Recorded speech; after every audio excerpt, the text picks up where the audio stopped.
JEE mains और JEE advance ये दुनिया का सबसे बड़ा एंट्रेंस टेस्ट है, जहाँ पे एक इंजीनियरिंग सीट के लिए 10 से 15 लाख बच्चे कॉम्पीट करते हैं। आपके मन में काफ़ी सारे सवाल होंगे कि जेईई की तैयारी कब करें, किस क्लास से हम लोग तैयार करें, कौन कौन सी बुक्स होनी चाहिए, कोचिंग करें या खुद की पढ़ाई करें, स्कूल के साथ कैसे जेईई की प्रिपरेशन हो, जेईई मेंस के लिए अलग से और जेईई एडवांस के लिए अलग से पढ़ाई करनी पड़ेगी क्या। ये चैनल आप सब्सक्राइब करना। इस चैनल में मैं बहुत सारी चीज़ें कवर करता हूँ जो engineering entrance, medical entrance, MBA, foreign universities के रिलेटेड है। इस वीडियो को भी कम्प्लीटली देखना आप, क्योंकि इसमें आज मैं बेसिक जेईई एग्ज़ाम के बारे में बताऊंगा कि जेईई मेंस और जेईई एडवांस है क्या, इसकी तैयारी कैसे करें। सब्सक्राइब ज़रूर करना, क्योंकि सब्सक्रिप्शन से जितने भी आगे के वीडियो आते रहेंगे वो आप लोगों को ऑटोमेटिक उसकी नोटिफिकेशन भी आती रहेगी। उस नोटिफिकेशन से ये फ़ायदा है कि जो ही कोई नया वीडियो आया आप लोगों को ऑटोमेटिकली पता लगता रहेगा। काफ़ी सारे बच्चे हैं जो इंजीनियरिंग करना चाहते हैं। अब इंजीनियरिंग करने का जो स्टेट कॉलेजेस हैं, गवर्नमेंट, सेंट्रल गवर्नमेंट के कॉलेजेस हैं, कुछ प्राइवेट कॉलेजेस भी हैं, कुछ सेल्फ फंडेड कॉलेजेस भी हैं। तो पिछले कुछ सालों से जो इनका एंट्रेंस है वो जेईई जॉइंट एंट्रेंस एग्जामिनेशन के थ्रू कराया जाता है, जिसमें सारे आईआईटीज़, ट्रिपल आईटीज़, एनआईटीज़ और गवर्नमेंट फंडेड टेक्निकल इंस्टीट्यूट और सेल्फ फंडेड टेक्निकल इंस्टीट्यूट, इनका एंट्रेंस एग्ज़ाम होता है। स्टेट लेवल पे भी कुछ लोगों के एंट्रेंस, कुछ कॉलेज के एंट्रेंस होते हैं, बट प्राइमरली ये मेन एग्ज़ाम है जहाँ पे करीब 100-150 कॉलेजेस कवर होते हैं।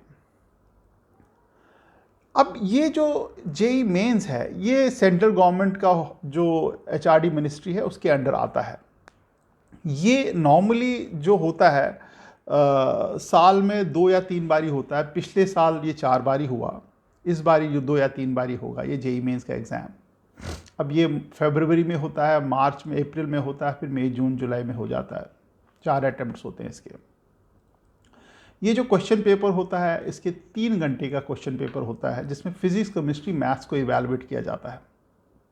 अब इसकी तैयारी कब से शुरू करनी है डिपेंड करता है कि हर एक बच्चा, हर एक पेरेंट अपने बच्चों को डिफरेंट क्लास से, कुछ बच्चे 9-10 से शुरू कर देते हैं, कुछ लोग 11 से तैयारी कर देते हैं, कुछ लोग 12 से तैयारी कर देते हैं शुरू, और कुछ लोग तैयारी करते ही नहीं, सिर्फ एप्लीकेशन भरते और जेईई मेन का एग्ज़ाम दे देते हैं।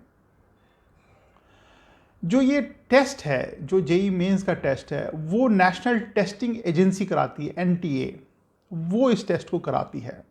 ये ऑनलाइन टेस्ट होता है जिसमें आप कंप्यूटर के सामने बैठते हैं, आपको एक डेडिकेटेड सेंटर दिया जाता है, उस सेंटर में जाना है, वहाँ पे कंप्यूटर के सामने आप इसको टेस्ट को देना है।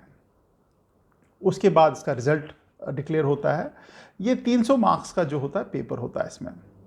अब उसमें से जो मार्क्स आते हैं उसके हिसाब से परसेंटाइल डिसाइड होता है, और एट द एंड ऑफ जितने भी 2 या 3 बार जो जेईई के एग्ज़ाम ख़त्म हो जाते हैं उसके बाद इनके रैंक्स आते हैं। अब रैंक्स का मतलब क्या है कि जिसके ज़्यादा मार्क्स है उसका रैंक ऊपर होगा, उसका रैंक अच्छे होंगे। उस रैंक से फ़ायदा ये होता है कि कॉलेजेस, जितने भी कॉलेजेस के अंडर जेईई मेंस के अंडर आते हैं वो बच्चों को रैंक्स के हिसाब से लेते हैं। मान लीजिए कोई टॉप का कॉलेज है तो उसको ज़्यादा अच्छे रैंक वाले बच्चे चाहिए होंगे, तो उसके हिसाब से अब आप आइडेंटिफाई करते हो कि मेरा रैंक कितना है और मेरे को किस कॉलेज में एडमिशन मिलेगा, उसके हिसाब से वो लोग लेते हैं। So there is nothing called कि मैं किस कॉलेज में अप्लाई करूं या किस कॉलेज में जाऊं। ऐसा आपके पास चॉइस थोड़ी कम हो जाती है, क्योंकि कॉलेज की मर्जी होती है किस रैंक को लेना है और उनका कट ऑफ क्या रहता है। जैसे बाकी यूनिवर्सिटीज़ वगैरह का भी रहता है कि कट ऑफ रहता है। जो ही आप जेईई मेंस का एग्ज़ाम दे देते हैं उसके बाद करीब 1.5 से 2 लाख बच्चों को, ये जो टॉप के 1.5 से 2 लाख बच्चों को, उसको जेईई एडवांस पेपर के लिए क्वालिफाई करते हैं। अब जेईई मेंस और जेईई एडवांस में फ़ायदा, अंतर क्या है। जेईई मेंस जो है आपको NIT, triple IT, government funded institutes, technical institute और सेल्फ फंडेड टेक्निकल इंस्टीट्यूट जो इसके साथ एफिलिएटेड हैं उनमें एडमिशन होगा। बट आपको आईआईटी में जब एडमिशन चाहिए होगा तो आपको एक जेई एडवांस का भी पेपर देना पड़ेगा, जो कि 2 पेपर होते हैं, पेपर 1 एंड पेपर 2। दोनों 3-3 घंटे के होते हैं, बट उसका पैटर्न हर साल कुछ ना कुछ चेंज होता रहता है। कितने क्वेश्चन आएंगे, कितने मार्क्स का वो पेपर होगा, वो हर साल चेंज होता रहेगा और अनप्रडिक्टेबल सा रहता है। मोटा मोटा सेम ही रहता है, बट बहुत सारी चेंजेस होती रहती हैं। जो आईआईटी का जो जेई एडवांस होता है, वो जो पुराने 7 आईआईटीज़ हैं उन्हीं में से एक आईआईटी वो डिसाइड करता है कि क्या पैटर्न होता है। हर साल किसी न किसी आईआईटी को डिसाइड करना होता है और वही पेपर सेट करता है, वो इसको कंट्रोल भी करते हैं। जो ही जेई मेंस का रिजल्ट आता है फाइनली, उसमें कट ऑफ पता लगता है, रैंक्स पता लगते हैं, तो वहाँ से 1.5 से 2 लाख बच्चों को जो कट ऑफ डिसाइड करता है जेई एडवांस, उसमें वो जेई एडवांस में चले जाते हैं। यानी कि वो 1.5 से 2 लाख बच्चे जो टॉप के हैं वो जेई एडवांस टेस्ट देने के लिए एलिजिबल हो जाते हैं और उसके बाद वो जेई एडवांस का टेस्ट देते हैं। और जेई एडवांस का जो ही रिजल्ट आ जाता है along with the JEE Mains, एक और साइट जो है जिसको बोलते हैं जोसा, वो खुल जाती है।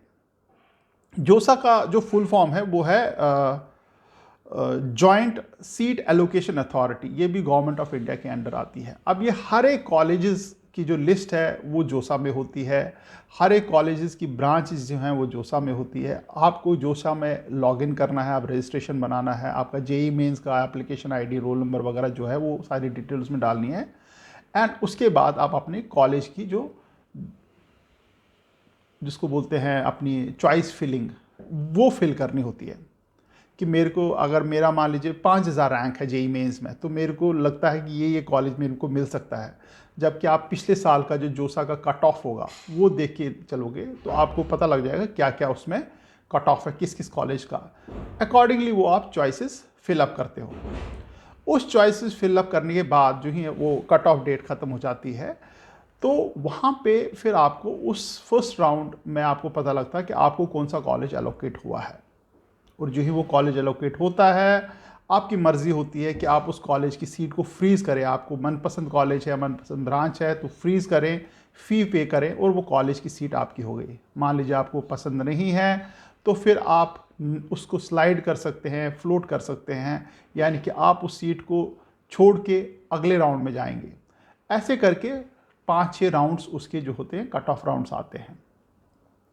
कट ऑफ राउंड्स में आपको हर बारी एक चॉइस ऊपर चले जाते हो अगर आपका रैंक थोड़ा ठीक जा रहा हो।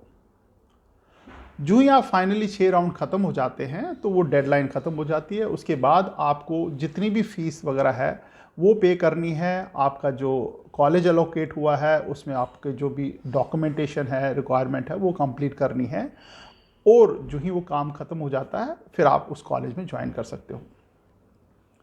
ऐसा भी होता है कि बहुत सारे बच्चों को मल्टीपल कॉलेजेस में एडमिशन मिल जाता है। जैसे मान लीजिए कुछ बच्चों ने जोसा के थ्रू फॉर्म भरा और कुछ बच्चों ने स्टेट लेवल के कॉलेजेस को अलग से फॉर्म भरा हुआ है, जिनका टेस्ट भी अलग होता है।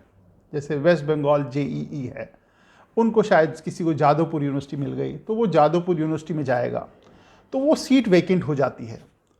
तो वहाँ पे एक और चीज़ आती है जो जिसको बोलते हैं CSAB, central seat allocation board. जितनी भी सीटें खाली रह जाती हैं जोसा के बाद, वो CSAB उसमें फिलअप करना शुरू कर देती है। यानी कि सीट जो वेस्ट होने का जो चांस है वो काफ़ी कम हो जाता है। कि ऐसा नहीं कि अगर आपने सीट छोड़ दी तो वो खाली ही रह जाएगी, बाकी बच्चों को वो सीट मिलना शुरू हो जाती है। तो वो CSAB के थ्रू उनको सीट मिलनी शुरू हो जाती है। और एक बार जो ही ये प्रोसेस कंप्लीट हो जाता है, आप फीस वगैरह भरते हैं, जितना भी फीस आपको भरना है, तो वो सारा आपको कॉलेज एलोकेट हो जाता है। तो ये तो था जेई मेंस का। सिमिलरली जेई एडवांस का भी जो पैटर्न है वो भी सेम ही है। जोसा के थ्रू ही आपको सीट फिलिंग होती है, वहाँ चॉइसेस फिल होती हैं, वैसे ही आपको एलोकेट होती है। बट जो सीट खाली हो जाती है आईआईटी की, वो CSAB के थ्रू भरते नहीं है। उनका अपना इंटरनल मैकेनिज्म है प्रमोट करने का, वो करते हैं। बाकी इसके अलावा स्टेट के अपने कुछ इंजीनियरिंग कॉलेजेस हैं जहाँ पे वो लोग सीटें भरते हैं, उनके अपने टेस्ट है। कुछ कॉलेजेस के अपने एंट्री क्राइटेरियाज एंड टेस्ट है, जैसे बिट्सैट है, बिट्स के लिए है, VITEE करके है, जो VIT वेलोर है उसका जो है उनका एंट्रेंस है। जैसे वेस्ट बंगाल जेईई है, उनका जो वेस्ट बंगाल के जो कॉलेजेस हैं उनका है, महाराष्ट्र का एम सेट करके है, तो फिर डिफरेंट डिफरेंट ये भी है। But over a period of time next 3 4 5 साल में मुझे लगता है सारे एक क्लब होके एक जेईई के अम्ब्रेला के अंडर ही आएंगे। इसमें बहुत सारे क्वेश्चन होंगे, एक मैंने बेसिक सा वीडियो बनाया सो दैट यू अंडरस्टैंड कि होता क्या है। बहुत सारे क्वेश्चन होंगे, तैयारी कब से करें, क्या सब्जेक्ट लें, कौन सी बुक्स खरीदें, कोचिंग करें नहीं करें, वो सारे क्वेश्चन आपके मन में होंगे। आप प्लीज़ कमेंट सेक्शन में डालो, उनको क्वेश्चंस को डालो, मैं कोशिश करूंगा कि उनको आंसर देने के लिए। इस सीरीज़ में बहुत सारे और भी वीडियोस आएंगे जिसमें मैं कोशिश करूंगा आपको कंटिन्यूसली एजुकेट करने की in terms of JEE preparation. और भी कोई सवाल हो आपके मन में apart from JEE preparation, college के रिलेटेड, ब्रांच के रिलेटेड, किसी ब्रांच के बारे में आप कुछ ज़्यादा जानना चाहते हैं तो वो भी आप प्लीज़ मेरे को लिखो। बाकी मेहनत ज़रूर करना, क्योंकि मेहनत से ही आप लोग आगे बढ़ पाओगे, एक अच्छे कॉलेज में जा पाओगे। और कॉलेज में भी मेहनत ही करनी है, ऐसा नहीं कि आपको कोई कॉलेज अच्छा मिल गया तो आप बिंदास हो जाओ, चिंता ख़त्म करो। All the best, do well and thank you very much.